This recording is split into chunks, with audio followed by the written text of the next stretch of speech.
días y muchas gracias a todas y todos ustedes por su presencia en este seminario de regulación, que es la primera ocasión que lo celebra el Instituto Tecnológico de México y sobre todo en el contexto de esta abrumadora ola de nuevas regulaciones que va a enfrentar el Estado mexicano. Y que si bien ha sido un debate democrático y plural, en donde hay absoluta coincidencia es que el momento de la implementación y la instrumentación de la regulación será el momento complejo y por lo tanto el ITAM ha decidido abrir este espacio para buscar generar una intersección importante entre agencias reguladoras y entidades reguladoras, entre empresas, entre despachos de abogados, entre consultorías, y que todos tengamos la capacidad de entender mejor las aristas de esta compleja nueva regulación que se va a estar enfrentando. En estas condiciones, el ITAM y la Asociación de Exalumnos han tenido a bien organizar este primer seminario. Lo mismo están organizando un posgrado en regulación para darle seguimiento a todas las cosas que se están aquí discutiendo y estar formando a la nueva generación de reguladores que requiere este país. Así que, bienvenidos.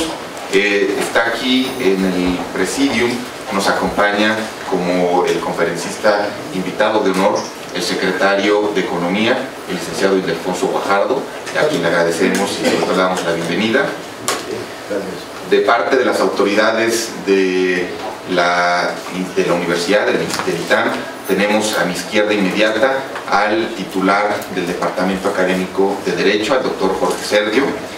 A la izquierda del secretario tenemos al titular del Departamento de Ciencia Política, el doctor Jeffrey Weldon, y hasta la extrema izquierda tenemos a nuestra anfitriona del día de hoy, la presidenta de la Asociación de Exalumnos, Ana María León, que es quien ha estado impulsando esta nueva visión y que le agradecemos. Así que, si nos permiten, un breve mensaje de nuestros directores antes de darle la palabra al propio secretario de Economía. Muchas gracias, Bernardo. Buenos días tengan todos ustedes. Quiero dar la bienvenida oficial a ITAM a nombre del Departamento Académico de Derecho. Bienvenido, señor secretario, esta es su casa. Yo no quitaré mucho tiempo porque el plato principal está aquí, pero me gustaría simplemente decir un breve punto que no es obvio en este tipo de eventos y tiene que ver con el papel que uno piensa que debería tener una academia frente a cambios, yo diría, vertiginosos y rápidos. El primer papel que debería tener es el papel de la calma. Esto es, debería de tener la actitud de frente a los cambios vertiginosos que operan de manera externa, y yo diría de manera, con una lógica dinámica, tener la calma de poder poner reflexión adecuada, organizada, y yo diría en dos sentidos, en un sentido interno y en un sentido externo. En un sentido interno es labor de la academia poner calma desde las categorías internas de su propio quehacer. Esto es, desde la docencia y la investigación, y reflexionar cómo los cambios que ocurren afuera en materia regulatoria impondrán retos internos a nuestro modo de concebir el derecho, su enseñanza y también hacia las futuras generaciones, qué herramientas académicas deberíamos de prestarle a nuestros estudiantes para que enfrenten estos retos. Y de manera externa, la calma que se impone tiene que ver con tratar de repensar las redes de reflexión, las redes de interacción que tenemos hacia afuera con la academia y de qué manera podemos ser útiles en la reflexión global que debe tener el país de manera nutrida.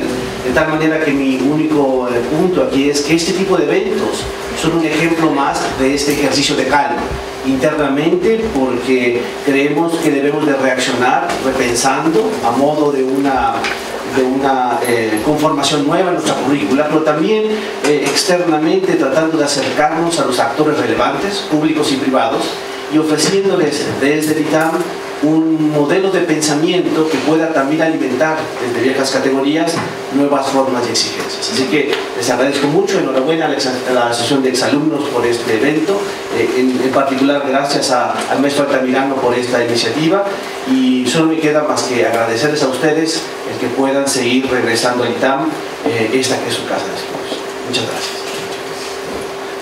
Muchas gracias. Con esto agradecemos el mensaje del Departamento de Derecho. Muchas gracias también al doctor Jeffrey Weldon, y si le parece bien, señor secretario, avanzaríamos con su conferencia magistral. Muchas gracias y bienvenido. Gracias, Bernardo. Bueno, yo creo que fue hace como un año que tuve el privilegio de estar aquí con ustedes. Casi estábamos arrancando la administración del presidente Peña. Tuve la oportunidad de compartir un poco la visión de la política de comercio exterior de México y platicar un poco de los lineamientos de una política industrial diseñada dentro del contexto de una economía abierta. Les voy a ser sincero, la vez pasada lo manejamos en un contexto de comunicación directa, con mucha dinámica, participación de los invitados, y en esta ocasión probablemente los voy a decepcionar porque voy a utilizar diapositivas, porque no quiero cometer ningún error de precisión, porque el tema que Bernardo me compartió es un tema pues, que realmente es de gran reto. Según recuerdo, me pidió que habláramos sobre el Estado, la gobernanza democrática de la regulación y la confianza en los mercados. Y entonces, no es lo mismo el primer año de gobierno con una luna de miel mediática que el segundo año de gobierno con una amplia visión crítica, y por lo tanto siempre es mejor ajustarnos un poco a los criterios. Me imagino que en la audiencia, sé que estamos aquí con Jeffrey, con Ana María, con Jorge, en una interacción que nos lleva a diferentes disciplinas a abordar sobre el tema de la gobernanza y del esquema regulatorio. Pero sin duda, y me imagino que aquí hay varios compañeros economistas, y como economista pues tengo que ser lo natural de hacer las referencias al gremio. Dentro del esquema tradicional, yo creo que fue justamente al inicio del siglo XXI, cuando empezamos a ver en el medio de análisis e investigación el concepto de New Political Economy, que nos llevaba a la reflexión de una cita muy cercana a la de Ban Ki-moon, donde nos dice, en un estado, la infraestructura va más allá de la construcción de puentes, caminos, carreteras y edificios. La infraestructura tiene que ser la solidificación fundamental de la estructura institucional de un país. O sea, la nueva política económica nos lleva a la reflexión del valor de los activos para una sociedad, de construir el mecanismo a través del cual se procesan las definiciones estratégicas, las políticas públicas y se da el contexto de la gobernanza. Entonces, el valor intrínseco de los activos que podemos generar como sociedad son fundamentales. Y cuando analizamos a fondo las implicaciones, generalmente manejamos conceptos, pero ¿qué debemos de entender por gobernanza? Fundamentalmente es el conjunto de tradiciones, instituciones, por medio de las cuales se ejerce el poder público, incluyendo el proceso por el cual ustedes pueden definir cómo se eligen los gobiernos, cómo se monitorea su rendimiento y cómo se reemplaza la autoridad pública. El segundo capítulo de la gobernanza tiene que ver con la capacidad de los gobiernos de implementar y diseñar políticas públicas efectivas. Y el tercero tiene que ver con el respeto de los mismos jugadores del sistema, de la sociedad, ya sean empresarios, organismos no gubernamentales, justamente para respetar las reglas que se establecen dentro de la operabilidad de un sistema de gobernanza. Yo diría que, en resumen, el poder como sociedad y gobierno, crear un sistema fuerte de regulación y eficiente que nos permita llevar adelante la acción del Estado, está íntimamente vinculado a las posibilidades de desarrollo. La primera lámina, si me hace favor, Cintia, pueden ver ustedes la correlación que hay entre los niveles de ingreso de los países y algunos de los aspectos fundamentales. La primera, en gris, es rendición de cuentas. Ustedes ven en el eje horizontal se mide hasta el porcentaje del 100%, lo que podría ser la fortaleza del sistema de rendición de cuentas de acuerdo al ingreso. Los países de ingreso alto, muy cercanos al 100%, y obviamente los del medio están en la etapa intermedia, y los de abajo son los menos favorecidos en términos de cumplimiento con esos esquemas. México se encuentra en un punto obviamente más cercano a los países de alto ingreso. En el caso de efectividad gubernamental, otro indicador que se mide en relación cruzado con el ingreso, la experiencia es la misma. está asociado con alto nivel de desarrollo el cumplimiento de este objetivo. Calidad regulatoria también se vuelve en verde a mostrar altamente correlacionado el nivel del ingreso con la calidad regulatoria de los países, mostrando una vez más que México se encuentra entre el intermedio de ingreso medio y de ingreso alto. La libertad económica y democrática están también altamente asociadas. Yo siempre he dicho que la diferencia entre lo que fue el proceso mexicano de liberalización económica vino prácticamente amarrado con un proceso natural de democratización de la sociedad mexicana. Es imposible liberar una economía que venía de un Estado benefactor y de procurador de beneficios sociales a migrarlo a un Estado fuertemente regulador y despegado del cordón umbilical de la atención a grupos sociales, sin haber pensado que la eliminación de esquemas altamente subsidiados, la determinación de precios controlados que existieron en los 70s, la inversión gubernamental en empresas públicas hasta de hotelería y turismo, llevaban a una sociedad que evidentemente tenía unas características de su sistema democrático totalmente distintas. En esta lámina vemos claramente con el punteo de países cómo la libertad económica y la medición del índice de democracia pueden estar altamente correlacionadas, en donde claramente entre mayor apertura económica, mayor ambiente democrático en los países. Y esta libertad económica, en la siguiente gráfica, también se observa entre la relación de esta y las posibilidades de una nación a innovar y a desarrollarse en la modernidad. Igualmente en el eje vertical se mide la capacidad de innovación, en el eje horizontal los grados de libertad económica y obviamente una sociedad con libertad tiene mayor capacidad de reinventarse.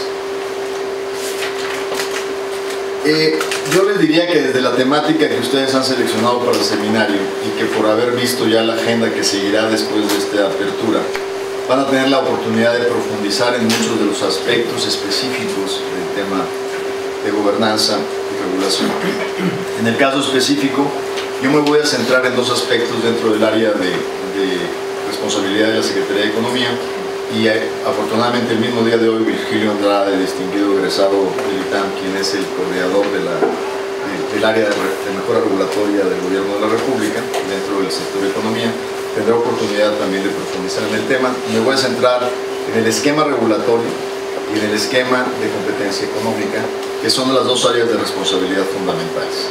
Pero antes hay una lámina muy interesante que está aquí, en donde ustedes pueden ver a través de una línea de tiempo los esfuerzos en mejora regulatoria y sobre todo los esfuerzos fundamentales de la transición de un Estado que pasó en los 80 de ser un Estado proveedor a ser un Estado regulador. Esta lámina, que espero que se pueda leer desde la distancia que ustedes estén, trae marcado en el tiempo temas fundamentales que se fueron dando. La creación de la COFECO, ahora llamada COFESE, con las nuevas leyes de competencia, la creación de la CONDUCEF para la protección de los usuarios del sistema financiero, la creación del IPAP, la creación de la COFEMER misma, la creación de la Comisión Reguladora de Energía, la entrada a México a la OMC, la entrada a México a la OCDE, la puesta en implementación del TELCAN, la autonomía del Banco de México como una institución autónoma independiente del gobierno. Todos estos temas, la creación de la CONSAR, si ustedes observan, se dan en un periodo de tiempo muy concreto. Y no es casualidad, justamente coincide con el momento en que en México se integraba de una manera contundente la globalidad. En el 86 nos integramos al GATT, pero el parteaguas de nuestra integración a una economía de libre mercado es con la incorporación al TLC. ¿Y por qué no es coincidencia? Porque si México aspiraba a ser un jugador global en su integración económica, era impensable que esto lo hiciera sin una modernización de sus marcos legales para conformar un Estado que fuera totalmente responsable en cuanto a su marco regulatorio. Si íbamos a meter un esquema de liberalización, teníamos que hacerlo dentro de un contexto de armonía con los principales socios comerciales con los que nos estábamos amarrando. Recordaremos que la primera ley, por ejemplo, de competencia económica se introduce en el país en el 92. Nuestros socios de América del Norte, Estados Unidos, había hecho hace 100 años, del 92 atrás, había hecho su primer esfuerzo a través del Sherman Act de tener su primera ley de competencia económica. O sea, nos llevaban un siglo de ventaja en materia de experiencia en competencia. Y aún así la introducimos sin dientes, permitiendo que en 2 décadas los esquemas de concentración de mercado infligieran un grave daño a la capacidad competitiva de la economía mexicana. Tuvimos que tardarnos casi 2 décadas para realmente poner a la altura internacional las leyes de competencia de México. En el eje por debajo de la línea podrán ver ustedes también 2 esquemas fundamentales, que son los esfuerzos de privatización de una serie de intervenciones del gobierno mexicano que no tenían sentido económico ni lógico, en el sector acero, en la hotelería y en una serie de áreas. La gente joven de esta audiencia se le olvida, porque no vivió esos tiempos, de que el gobierno estaba metido hasta en el ramo del entretenimiento y de la industria de la bicicleta, una serie de cosas que eran totalmente irrisorias e impensables. Esta lámina, que espero también la recuerden, es muy interesante porque nos da un espacio en el tiempo donde no ocurrió absolutamente nada. Y no ocurrió absolutamente nada porque en el momento de la transformación de la economía mexicana también vino la transformación del sistema político mexicano. Y empezamos en el 97 con los congresos sin mayorías definitivas, y fue la incapacidad del sistema de adecuarse a un procesamiento de consensos para poder seguir generando los cambios institucionales conducentes a una gobernanza que estuviera consolidada en beneficio de los mejores intereses del país y de la economía mexicana. En la siguiente gráfica ustedes podrán ver algunas de la primera consecuencia de muchas de estas decisiones de fortalecimiento del esquema estructural y regulador de la economía. Estabilidad económica, estabilidad de precios, estabilidad financiera.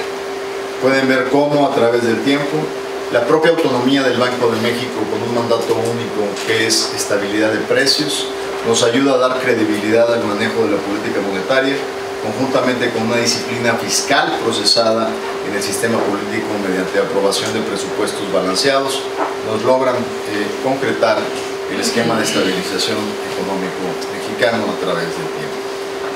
Como habíamos comentado, esto viene íntimamente asociado con el otro elemento, el otro activo que hemos acumulado en la historia económica de México, que es fundamentalmente el tema de la apertura económica.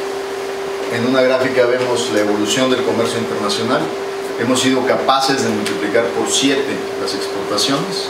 Y no solo eso, es clarísimo que la estructura de la geografía económica mexicana cambia radicalmente. En los 80s, el 35% de nuestras exportaciones eran manufacturas y el 60% era petróleo y minería. Hoy, la película es 83% manufacturas de alto nivel de sofisticación y solo el 14% minerales y productos primarios. O sea, esto cambia radicalmente la fotografía económica, la radiografía económica y la geografía mexicana económica. Ahí mismo ustedes pueden observar otro cambio radical. Antes del Tratado de Libre Comercio, el promedio de inversión extranjera directa rondaba alrededor de 2.8 miles de millones de dólares. Después del Tratado de Libre Comercio, se sube a un promedio de casi 20.000 millones de dólares. Esto nos lleva básicamente a marcar estos 3 puntos, ¿no?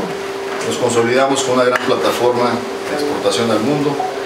Definitivamente la evolución de los mercados nos ayudan a generar una competencia que necesitaba un marco regulatorio apropiado, y fundamentalmente nos liberamos en este proceso del esquema de la participación excesiva de un Estado benefactor a través de la participación de la economía y afortunadamente en términos de la política económica aterrizamos, como ya lo dije, en un esquema de una política monetaria saludable con una política cambiaria con mucha certeza en cuanto al comportamiento de los mercados.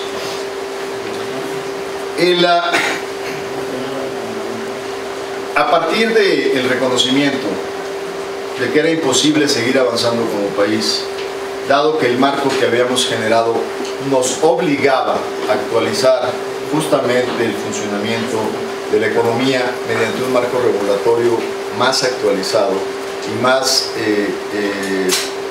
que respondiera más a las condiciones de una sociedad con un mayor grado de competencia, es como se define el nuevo salto, que es el propósito de todo este seminario, las nuevas responsabilidades, las nuevas iniciativas y cómo esto nos lleva a un nuevo terreno.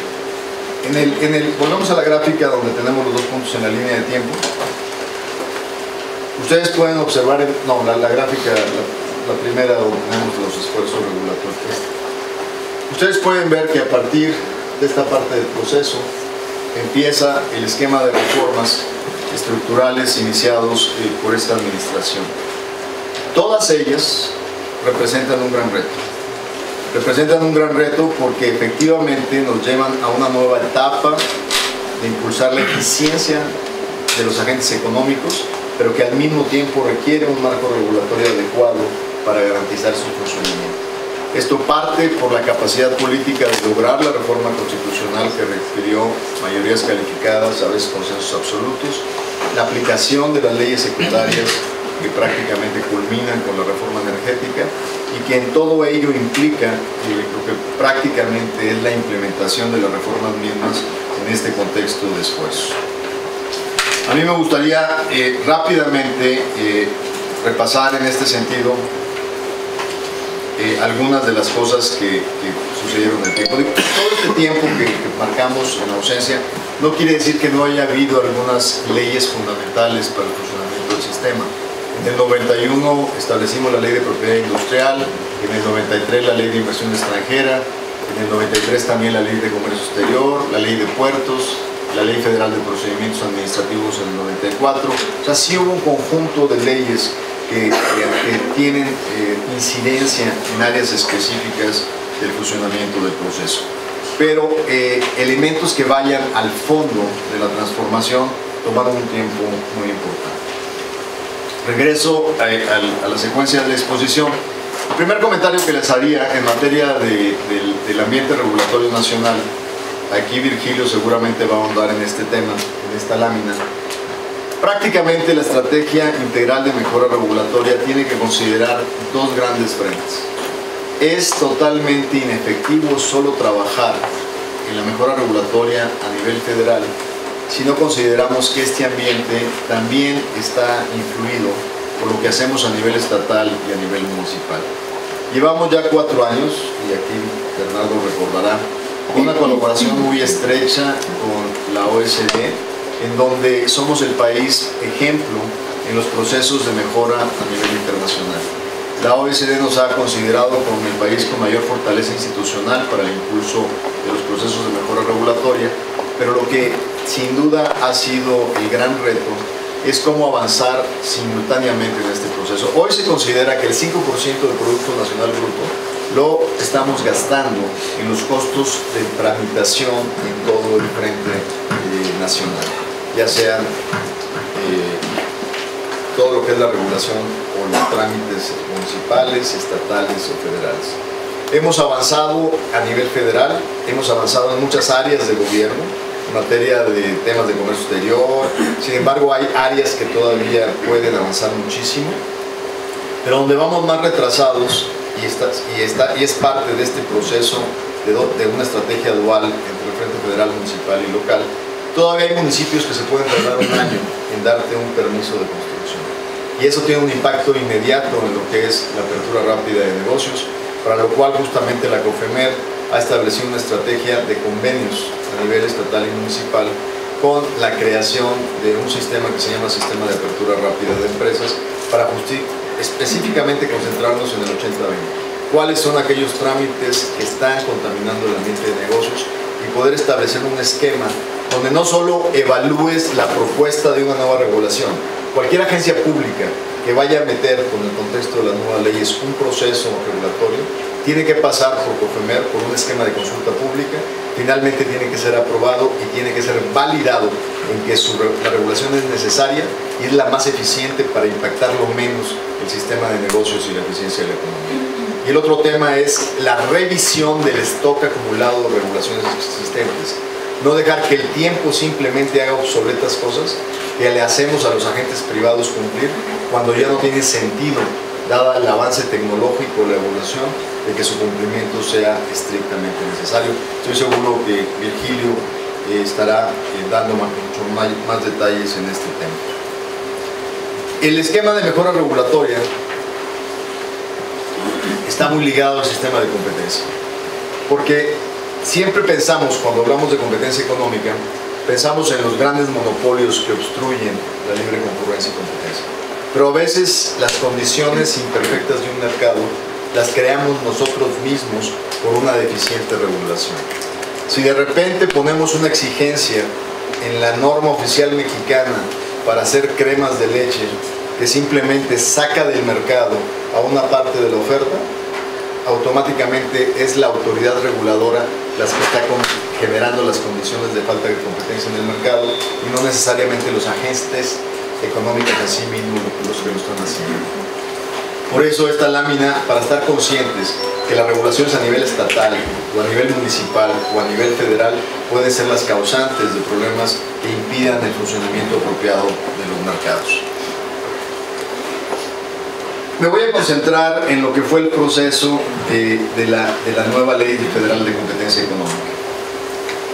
Y aquí sí me gustaría hacer un recuento muy rápido. Les dije, en el 92 creamos por primera vez la ley. El primer esfuerzo real de tratar de mejorarla y poner dientes se hizo en el año 2006.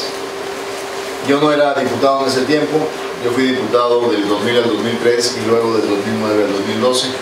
Pero mis compañeros diputados de este tiempo me relataron el esfuerzo.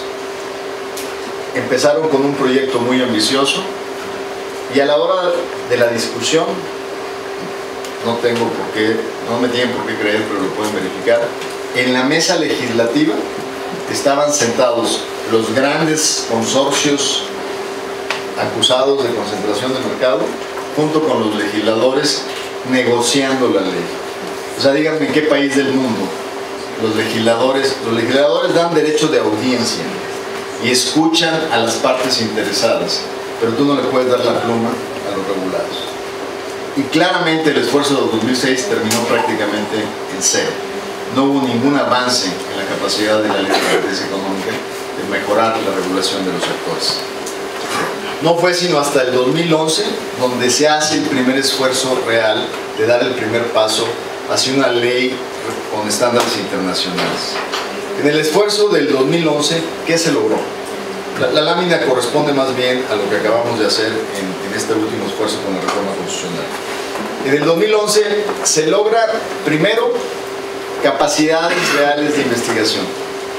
En el marco que duró 17 años vigente o 16 años vigente, cuando la COFECO de aquel tiempo quería investigar, tenía que mandarle aviso a la empresa, tenía que tocar a ver si le abrían para poder ir a los archivos y ver y documentar la evidencia, y si la empresa no quería abrirle, no le abrían. Entonces no había manera de recolectar evidencia para armar los casos de colusión o de prácticas monopólicas absolutas donde dos agentes económicos atentan contra los consumidores. La ley cambió eso y dio la posibilidad de usar la fuerza pública para poder entrar y poder hacer el precinto restricto, poder sacar las computadoras, poder sacar la información y hacer una capacidad de investigación real. ¿Qué otra cosa cambió la ley del 11? Nos fuimos de un sistema de multas que era irrisorio, donde a los agentes económicos regulados les era más barato pagar la multa que cumplir la ley, a un sistema no asociado con salarios mínimos, con porcentajes de multa que van hasta el 10% de los ingresos totales de los infractores. Al mismo tiempo, en ese momento, se consideraron posibilidades penales contra los infractores. En muchos sistemas legales, como el norteamericano, si usted es agarrado con evidencia de que se puso de acuerdo con su competidor para fijar precios, es una violación, una práctica monopólica absoluta, y usted debería ir a la cárcel. O sea, no hay diferencia entre un delito de cuello blanco, de esta naturaleza, o un defraudador, es exactamente lo mismo. Y en ese sentido, lamentablemente en el 2011 nos quedamos cortos y por práctica era imposible la manera como se estableció la violación de poder ejercer la acción penal. Se quedó establecida como principio, no como acción efectiva.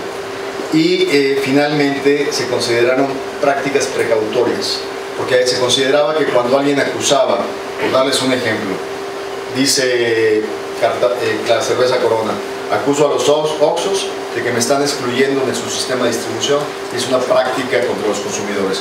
Si usted tiene un Oxxo en la esquina de su casa y no le dan la oferta completa de cervezas, usted está siendo vulnerado en sus libertades como consumidor. Si ese proceso se lleva, y mientras empieza el proceso judicial, esta ley del 2011 le da la posibilidad de acción precautoria. Decirle al Oxxo, mientras son peras o son manzanas, vas a llevar cerveza Corona en tus refrigeradores. Y ya después, si me ganas, ya veremos resarcirte el impacto económico que te causamos. Pero por lo pronto, corregir la pérdida del consumidor en este proceso. ¿Qué hace la ley del 2003?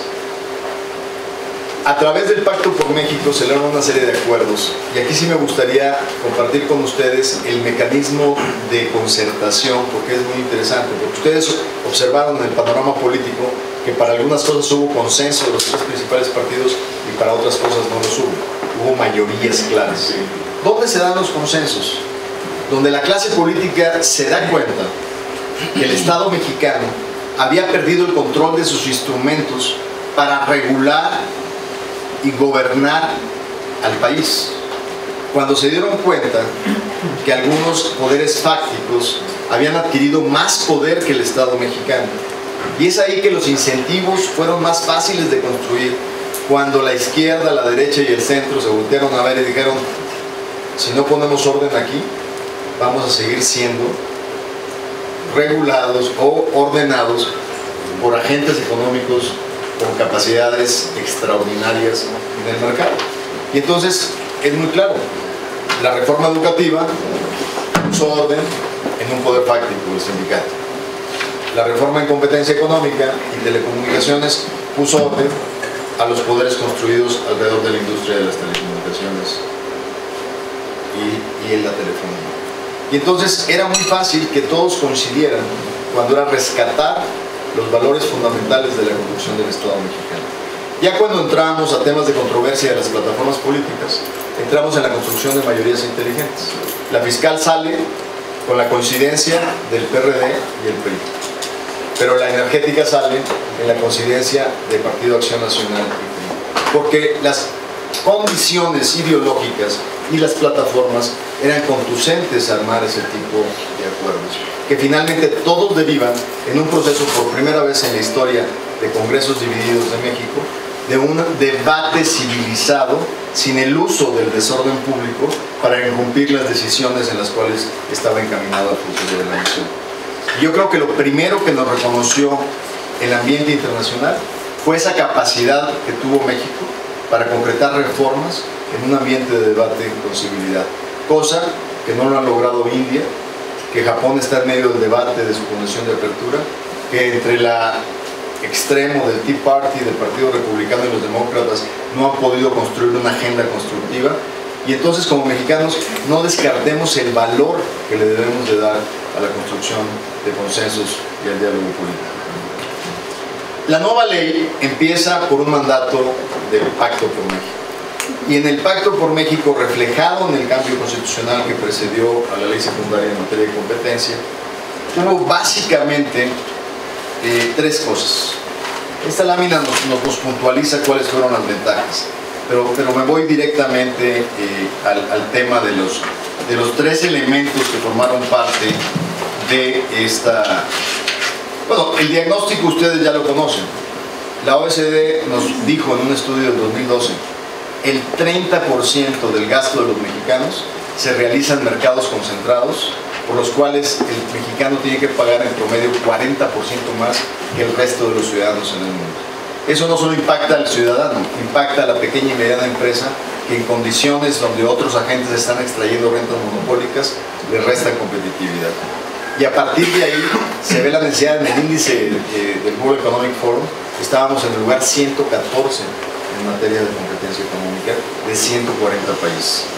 Y básicamente el mandato, fueron 3 mandatos. El primero era ordenar medidas para eliminar las barreras a la competencia y a la libre concurrencia. El segundo era regular el acceso a insumos esenciales. Y el tercero era ordenar la desincorporación de activos como instrumento efectivo de procuración de competencia.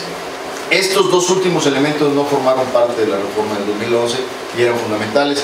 Y se los explico, hay muchos de aquí que no tengo que explicarles, pero me gustaría que el conocimiento lo permeáramos ampliamente. ¿Qué es un insumo esencial? Un insumo esencial es un slot en el aeropuerto, cuando usted es dueño del aeropuerto y de la línea aérea. La ley hoy dice, si tú eres dueño de la aerolínea, no puedes establecer condiciones de arrendamiento-precio que haga que tu competencia le sea más difícil utilizar tu slot, porque de manera indebida estás favoreciendo el servicio final donde tú tienes una posición como oferente de servicio al consumidor. Entonces, si tú abusas de esa condición del insumo, yo voy a entrar a regularlo para que no perjudiques a tus competidores en el servicio aéreo. Es un ejemplo que uso para no meterme en otras honduras de otras compañías. Pero el tema es transversal, se observa en muchas industrias, sin llegar a un punto que solucionamos aquí muy importante. Había un debate y una duda del sector privado válida. Alguien nos decía, ¿qué pasa si de repente este marco legal le da posibilidades a una gente a decir, a ver, Bimbo tiene un insumo estratégico que es su red de comercialización en todo el país?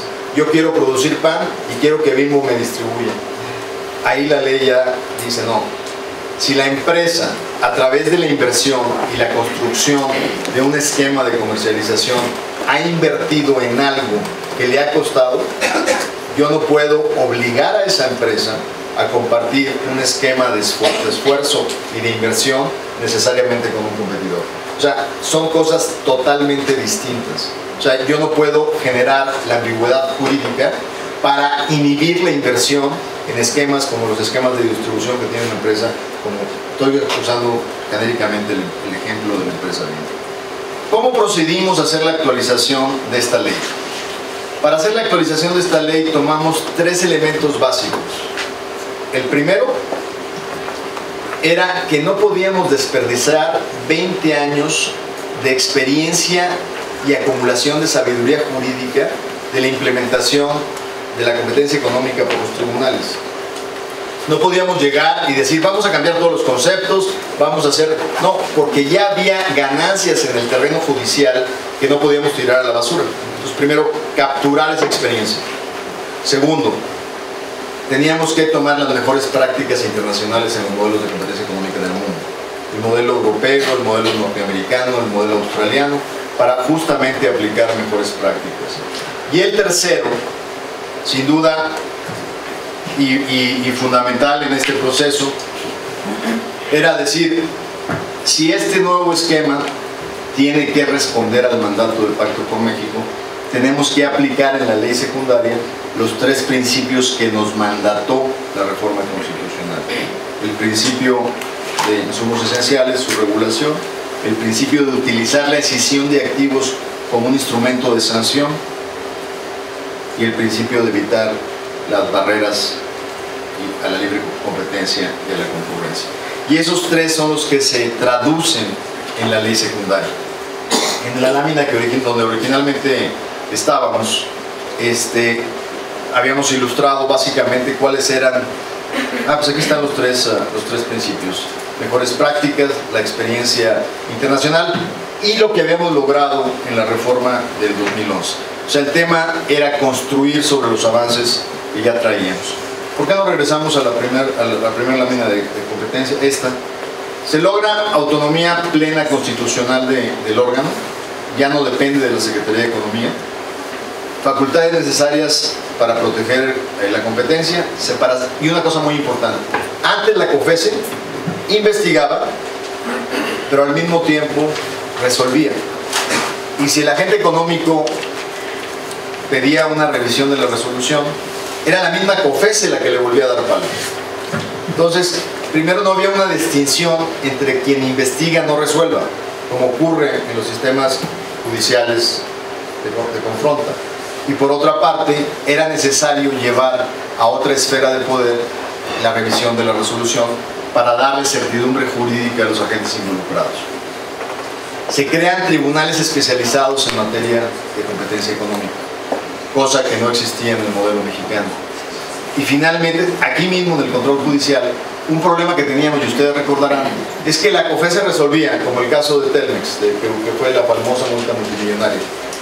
Pero los privados tenían la posibilidad de recurrir cada acción de la autoridad, de tal manera de hacer infinitos los procesos de toma de decisión. La nueva ley no permite interrupciones, o sea, intraprocesales, ni tipos de amparos o atajos jurídicos, sino hasta la parte final del proceso, dándole agilidad. Justicia que no se expedita, se queda simplemente en el aire. Al final, los compromisos también de transparencia y rendición de cuentas sobre los comisionados, sobre la comisión, y el balance interno entre el poder del presidente de la comisión, los comisionados y la autoridad investigadora son elementos que apuntan a una mejor dinámica de la institución. La siguiente lámina, pasemos las dos próximas, establece justamente la descripción de esos procesos, lo que representó la ley para cada uno de los... O sea, en materia penal, ya las acciones penales son de forma práctica aplicables, cosa que no existía en la anterior. La decisión de activos no existía, había sido parte de lo que el gobierno en el 2011 tuvo que sacrificar en la negociación con el sector privado, pero aquí regresa el tema. La decisión no ha sido un instrumento utilizado a nivel internacional de manera abundante. Ocurrió en el caso de las BELS, ha habido como 6 casos de decisión. Pero en el caso mexicano, ustedes ya vieron un primer efecto solo con el hecho que la ley lo contemple. Ya una gran empresa anunció una venta importante de parte de sus activos para evitar no caer dentro de las condiciones de empresa relevante dentro del sector. Ya empieza a tener efectos de cómo se están comportando los agentes en el mercado. O sea, ¿qué implica? Que si ya te sancioné, que si ya hice una serie de acciones y no logro que el mercado sea competitivo, entonces te voy a pedir que te desincorpores y que vendas parte de tus activos para que pueda yo procurar la existencia de la competencia. En adelante y muy rápidamente, porque sé que ustedes tendrán una serie de conferencias sobre esto, pues prácticamente cada una de las reformas lleva implicaciones importantes en este término. La primera, la de telecomunicaciones. Ustedes saben que la ley lleva definitivamente ya el mandato de Must Carry y Must Offer, que es evitar lo que ocurría en el mercado nacional, donde las cadenas abiertas les cobraban a los cables por llevar sus contenidos, y eso le daba una ventaja comparativa a las cableras que eran dueñas de los canales abiertos de televisión y no estaban generando condiciones de competencia en los mercados. Se cambia la ley de inversión extranjera a que ya se puede invertir hasta un 49% en inversión extranjera en televisión, y en el caso de países que tengamos tratados de libre comercio, habrá una reciprocidad en cuanto a lo que haga ese país. Si el país nos permite 100% de inversión en sus televisoras, nosotros daremos a esos inversionistas la posibilidad de invertir en un 100%, no solo en marco de tratados, sino de acuerdo a sus regulaciones internas. En el caso de telefonía había una locura, que en celulares era 100% de inversión, pero en fija estaba restringido al 49%, ahora todo se va a la posibilidad de que aumente hasta un 100% la inversión extranjera directa. Regulación asimétrica preponderantes es un poco lo que se resintió en materia de la dominancia en telefonía, donde se le está diciendo a la compañía dominante: tienes la obligación de llevar en tu proceso, debido a que tienes un insumo estratégico y tienes que abrir el juego, porque el cobrarles tarifas de interconexión excesivas a tus competidores lo está sacando en el mercado final. Vamos por la licitación de 2 nuevos canales de televisión. Se crea el IFETEL como un órgano regulador totalmente autónomo. La reforma financiera también tiene implicaciones importantes en materia de regulación en varios frentes. Se abre al 100% la inversión extranjera directa en seguros, finanzas, afores y otros servicios que estaba restringido. Hay una inhibición de prácticas anticompetitivas. Inclusive hay ejemplos muy claros en materia regulatoria que impactaban la competitividad del sector financiero. A ustedes les debe quedar muy claro: las hipotecas. Ustedes con envidia veían cómo sus amigos en Estados Unidos se compraban una casa, tenían una hipoteca 20, 30 años, y si de repente el mercado se ponía caliente y empezaba un nivel de competencia profundo, ustedes podían ir a los 2 años de su hipoteca y en 48 horas cambiar de hipotecario sin ningún problema de costos fijos excesivos para hacer el cambio. En México era imposible.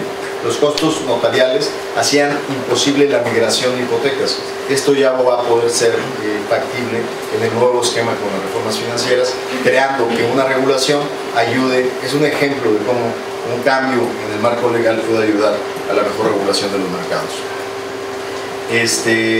Básicamente, mayor certidumbre respecto a la ejecución de contratos y garantías, que ayuda justamente a la oferta en los mercados financieros. Un ejemplo de ello es la imposibilidad del sistema legal para la recuperación de activos no pagados, crea impactos profundos en el desarrollo del mercado interno. Caso automotriz. México, de las ventas finales de automóviles, cuando mucho está financiando el 45-50%. Brasil 70%, Estados Unidos 80-85%. ¿Por qué? Porque cuando ustedes quieren recuperar un auto no pagado, se pueden tardar hasta 6 meses, y en Estados Unidos o Brasil en 72 horas recuperan un auto no pagado. Y eso tiene que ver con el marco legal que respalda la operabilidad del sistema financiero. La reforma energética sin duda será un parteaguas en materia de regulación, como ocurrió en el momento que llegamos a un esquema de apertura en muchos frentes para la inversión privada. Que después de 70 años viene a abrir la economía mexicana en materia energética, va a requerir de un marco regulatorio para asegurarnos que a través de la transparencia, de los esquemas de libre competencia, de la normatividad vigente, podamos regular un sector que tiene sus riesgos si no es acompañado de un sistema de regulación eficiente. La existencia ahora de empresas productivas del Estado, la despetrolarización de las finanzas públicas, los esquemas de operabilidad en el sector privado, en la competencia de gasolinas, en la competencia de gas, o sea, vienen a darle un nuevo entorno que nos obliga a responder eficientemente con el marco regulatorio adecuado. La siguiente gráfica simplemente implica las proyecciones de impacto sobre el Producto Interno Bruto, su crecimiento hacia 2008 derivado de las reformas, que de un crecimiento inercial alrededor del 3,5% nos puede llevar a un crecimiento conjunto por encima del 5% hacia el año 2018. Ya finalmente pues es un resumen un poco de una serie de impactos que va a tener este conjunto de cambios en términos de inversión, tanto en el sector energético de infraestructura. El país tiene una gran deficiencia en infraestructura de gasoductos. Se espera construir, básicamente, invertirle a 10,000 kilómetros de gasoductos en México para poder potencializar regiones del país que han quedado retrasadas del desarrollo por su falta de acceso a insumos esenciales, y sin duda pues integralmente mejora las condiciones de competitividad y competencia de México cuando vemos que el futuro del desarrollo de la industria, sea manufacturera, agroindustrial, depende del acceso a 3 factores. La pirámide demográfica que nos favorece, una reforma educativa que aumente la calidad del recurso humano.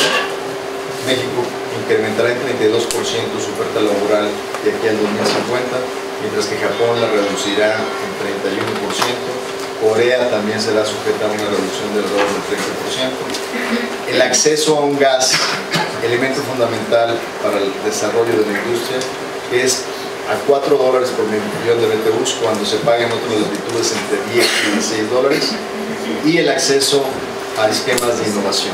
O sea, esos 3 elementos fundamentales están diseñando el renacimiento de la manufactura en América del Norte de una manera integral, posicionando a México, que ya es hoy una potencia manufacturera, en un país donde la inversión y el desarrollo puede materializarse de una manera contundente. Yo ahí dejaría mis comentarios, porque el tiempo ya ni vi el reloj, pero ya llevamos 40 minutos o más para dejar oportunidad de preguntas. Muchas gracias, señor secretario, sobre todo por este panorama tan amplio y al mismo tiempo con gran cantidad de detalle, muy técnico, que es de utilidad aquí para los asistentes. El resto de las pláticas van a ser más a nivel de conversación, entonces si nos permiten, en este caso, los que tengan el interés de hacer una pregunta, lo haremos aquí directamente, secretario, si nos lo permite. Tenemos 10 minutos, entonces le pediremos una ronda de 2 preguntas, si les parece bien, y vamos midiéndonos cómo va el tiempo. Muy bien, entonces, si alguien tiene alguna duda o alguna inquietud, con mucho gusto.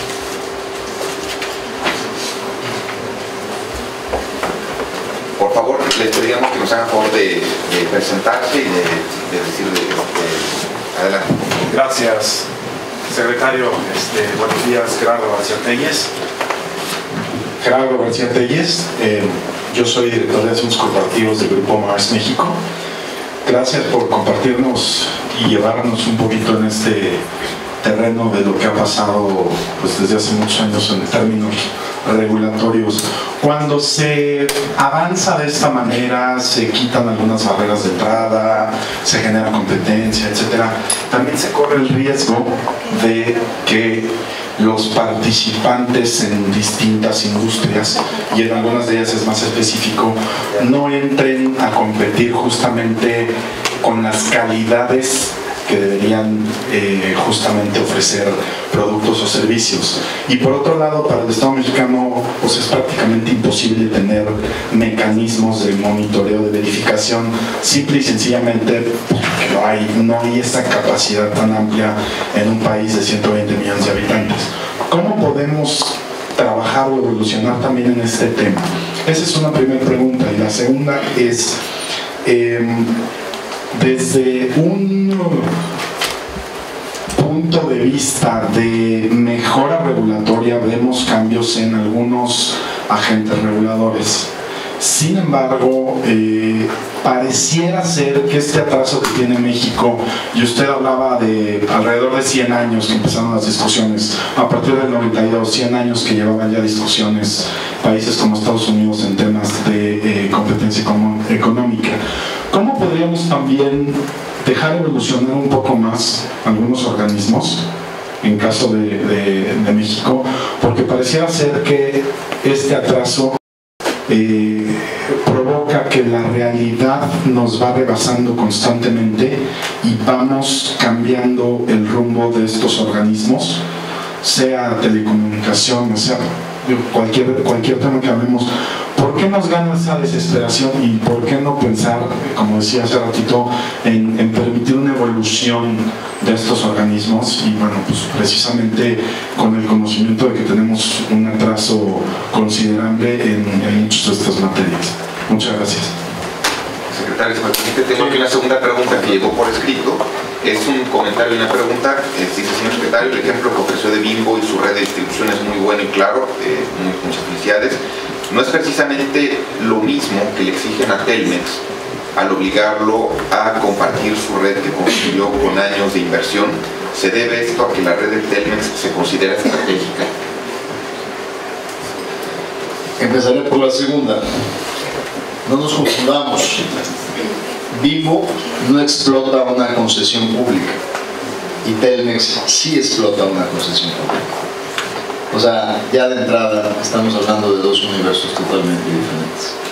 O sea, si fue la concesión pública la que le da la posibilidad a Telmex de poder beneficiarse de un mercado para reinvertir las utilidades que le generan los consumidores en la infraestructura, es muy distinto al esfuerzo que una empresa como Bimbo hace a través del tiempo, enfrentando la competencia, inclusive en sus redes de comercialización, que no le daba garantías a una concesión pública para no tener competencia. Entonces yo creo que con eso nos debe de quedar claro los dos mundos totalmente distintos. Y en la primera pregunta, justamente creo que el ejemplo que utilicé de las cremas es muy bueno. ¿Cuál es el riesgo que corremos siempre? Porque me dices, ¿qué acaso no hay el riesgo que esta libre competencia, cuando tiene debilidades el esquema regulatorio, puede infringir en la calidad y en la seguridad alimentaria de los consumidores? Justamente para eso es el marco regulatorio, para que sin ser una carga innecesaria mantenga los derechos fundamentales de los consumidores a salvo. Pero el problema que tenemos a veces es que los jugadores quieren utilizar el esquema regulatorio para tratar de restringir el acceso al mercado. Entonces estás en una línea muy fina que tienes que cuidar sobre qué es lo que realmente garantiza el derecho del consumidor. Y aquí pues fue el caso que utilicé en el caso, por ejemplo, de las cremas lácteas, porque es un tema que estamos ahorita discutiendo en OMS. Me dicen los grandes empresarios lácteos, es que nos quieren llevar a un 30% de contenidos de grasas, ¿para qué considerarlo crema? Nosotros conociendo el mercado, hemos realmente construido el hecho que los consumidores prefieren cremas de menos del 30% de grasas que siguen siendo cremas. El debate es, si tú estableces un mínimo, dejas fuera del mercado un esquema de competencia y obligas más a la participación de esquemas. Pero luego ves la política pública contra la obesidad. Entonces, como autoridad tienes que poner en el balance tu esquema integral de políticas públicas y adicionalmente las preferencias del consumidor, ¿no? Y en ese sentido yo creo que el esquema tiene que ser un esquema de ver exactamente lo que el mercado cómo se está comportando y de responder a lo que es realmente esencial para cuidar el bienestar y la salud de los consumidores. Y tratar de evitar cualquier cosa que no sea para el objetivo de proteger al consumidor y sí sea para el objetivo de restringir el mercado. Entonces ahí en ese sentido yo creo que es una línea fina que hay que caminar todos los días. El Estado efectivamente por las restricciones fiscales no tiene un ejército de inspectores que estén checando que todos los elementos se cumplan, pero hay que confiar siempre en la competencia de los mercados. Aquí Bernardo y un servidor ya somos parte de una experiencia que es una lucha de todos los días. El robo de algunas gasolineras en materia de combustibles. Yo creo que lo mejor que se ha hecho para evitar eso es que a partir del 2017 entre el mercado libre de gasolinas, porque finalmente la oferta amplia puede ayudarnos a que se dé un esquema responsable en cuanto a la oferta del servicio. Entonces hay una serie de elementos que la operabilidad misma del mercado y el contar que el consumidor tiene un grado importante de inteligencia te ayuda a mejorar los ambientes competitivos. Sin duda no hay que relegar el nivel de inspección y la regulación y la sanción y la observación permanente, pero entre más te vayas a prácticas de mercado que permitan que el sistema a través de la transparencia y a través del ejercicio del derecho de los consumidores te lleven a una real competencia, te ayuda a resolver muchos problemas que no los vas a resolver con el contingente y con los recursos públicos para tener un policía en cada centro de servicio. Esas serían mis preguntas. Mis respuestas a tu pregunta. Tú estás en un mercado que es el de los dulces y chocolates, ¿no? Y es un mercado muy interesante porque hoy el American Sugar Alliance nos llevó a un caso de dumping y de subsidios en Estados Unidos. Y yo le digo a los negociadores norteamericanos, vámonos poniendo de acuerdo porque ni a ustedes les conviene, ni a nosotros nos conviene que tengan una resolución contraria a la industria azucarera nacional.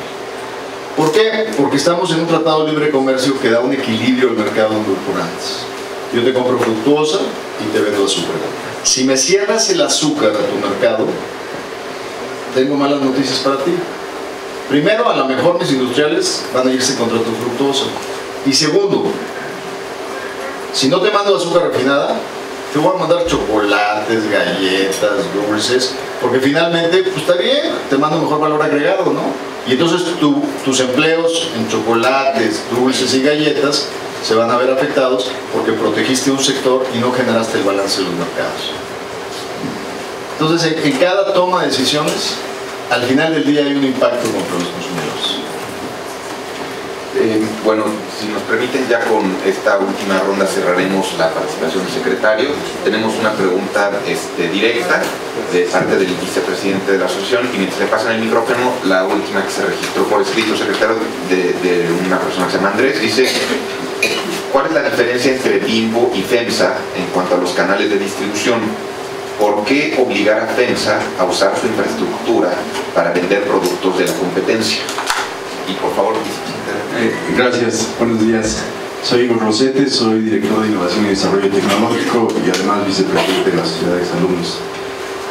Secretario, ¿cuál es la visión que tienen ahorita ustedes acerca de las normas oficiales mexicanas? Es decir, al menos en el sector en donde yo estoy, que es el sector salud, yo aprecio una especie de anarquía en cuanto a las normas, ¿no? Es decir, pues se emite una norma muy fácil, con un foro de discusión, digamos, limitado, y luego esa norma pues la observa quien quiera y nadie la verifica siquiera, ¿no?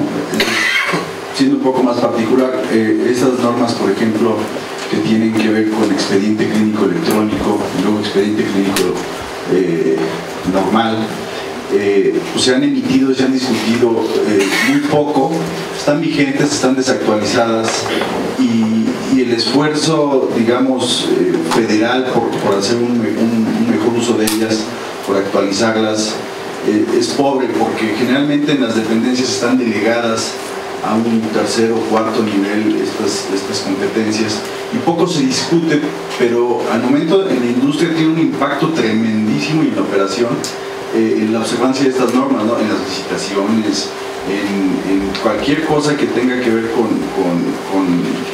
cómo se opera un servicio de salud.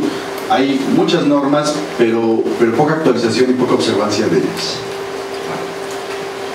Empiezo por la primera pregunta. El ejemplo que utilicé de las tiendas de conveniencia no es un efecto real de un proceso de controversia judicial en materia de competencia económica. O sea, no podría yo hacer una diferencia entre la infraestructura creada por Oxxos. La única diferencia es que las tiendas de conveniencia son una empresa distinta a la cervecera. Y en el caso de Bimbo, la empresa es una en su comercialización, producción y canal de distribución. Pero eso no corresponde al secretario de Economía, por eso la COFECE es autónoma. O sea, si llegara a haber una investigación en ese sentido, pues no es una... Lo que sí le dio la ley a la Secretaría de Economía, y es algún instrumento muy importante, es la posibilidad de solicitar a la COFECE el inicio de investigaciones preferentes. O sea, no decirle cómo va a resolver, pero decirle, a ver, de acuerdo a mis investigaciones, yo veo un problema en el mercado de tal producto. Creo que aquí hay una concentración indebida y creo que está provocando a los consumidores. Pueden ustedes agarrar mil ejemplos, ¿no? La harina, el precio del maíz ha caído 45% en los últimos 13 meses y el precio de las tortillas se mantiene fijo. Entonces vale la pena investigar, ¿no? Es un problema de regulación, es un problema de competencia, ¿qué está pasando en el mercado? Y si yo concluyo que vale la pena, yo le puedo pedir a la COFECE, investiga este mercado. O sea, tengo el derecho ahora con la nueva ley de pedir investigaciones preferentes. Pero la COFECE resolverá. A lo mejor nos regresa y nos dice, el problema son ustedes porque la regulación, una norma está impidiendo un flujo. O sea, no necesariamente el problema es de concentración indebida o de prácticas monopólicas relativas, el problema puede ser de cualquier naturaleza. En materia de la NOPS, lo que yo te diría, tratamos de tener una política abierta de discusión. La misma COFEMER en todos los procesos tiene procesos de consulta para poder escuchar al sector privado y están totalmente abiertos. No descarto que haya temas específicos. La COFEPRIS ha dado un gran salto con un egresado del ITAM, que es una gente que le vino a dar un nuevo rostro a la COFEPRIS y que estamos trabajando muy de la mano entre la Secretaría de Economía y la Subsecretaría de Competitividad de la Secretaría y COFEMER. Y si hay casos específicos, con todo gusto lo estamos viendo con las industrias. O sea, tenemos una agenda abierta para definir la estrategia de políticas públicas amarradas con sectores estratégicos. Tratamos de construir alianzas con todos los sectores, 26, 17 sectores prioritarios de la economía nacional, para poder tomar acciones de política pública inmediata que nos permitan atacar problemas específicos. Si en el sector salud ustedes han detectado que hay cosas inoperantes que están creando problemas, con todo gusto nos sentamos a ver los detalles y el proceso inclusive de generación de normas y si la consulta pública está funcionando o no. Muchas gracias. Bueno, pues Ofrecemos primero que nada una disculpa a los colegas que están de pie, pero ha habido mucho interés aquí en torno a la plática del secretario. Ahorita en estos minutos recobraremos y reorganizaremos. Agradecemos la copresidencia para este evento de Ana María León, del doctor Jeffrey Weldon, del doctor Jorge Serdio, y por supuesto que agradecemos la muy puntual y muy grata explicación de parte del secretario de Economía, el licenciado Ildefonso Guajardo. Muchas gracias.